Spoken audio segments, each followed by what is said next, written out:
It's Women's History Month, and we are celebrating this morning with two women from Michigan Orthopedic Surgeons, Dr. Christina Endres and Dr. Rachel Rode. Thank you so much for being with us today. They are really, shining in a typically male-dominated field. We've been talking about this, and you are sharing your passion for what you do to kind of help get more girls involved in this field. I mean, what are the statistics right now?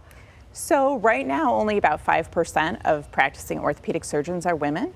About 12% in training. So we're very underrepresented in this field. So what are you trying to do to change those numbers? So I think we start by exposing the girls at a young age to orthopedics and engineering type fields, having them in the office, rotating with us in the operating room. And then we're also involved with something called the Perry Initiative. And what is the Perry Initiative?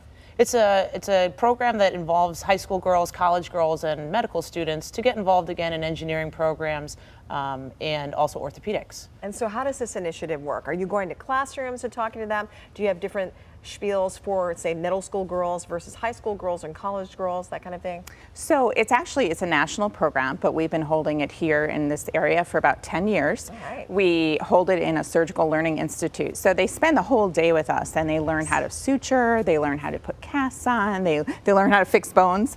This is serious. This is not like the camp that I went to. That's amazing. Yeah, and then we give talks and we hold panels about what it's like to be an orthopedic surgeon.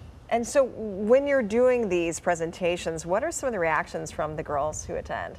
I mean, I think a lot of them have never held a power tool a day in their life. And so, they get very excited to see that, they can be involved in a field that I think was typically very male dominated. Because there are drills in orthopedic surgery and mallets and I don't know what else, a lot more. Yes. But it really is fascinating. And what are some of the questions that they ask you? I think a lot of the misconceptions are that it takes a lot of strength to do orthopedics. Most of them want to know if you're able to have a life and do surgery at the same time, which, my answer is a resounding yes. Yeah. So. Well, good. It's good to hear that you're giving them hope as well. And so if there's one takeaway you'd like, say, parents to have who may be watching this, or even, kids in college right now, what would you tell them? Exposure. I think get them involved early, get them involved in the Perry Initiative, have them shadow orthopedic surgeons, see that there are women in those fields that, again, mostly had just men. Are there requirements to be a part of it? They have to register or write essays or anything like that? So the perryinitiative.org website has applications online, and so they'll write an application and then the Perry Initiative will select participants. I can see my niece, Charlotte, being all about this because, the STEM programs, yes, they are gaining an interest with young people, and you just want to spread it even more. So it's wonderful.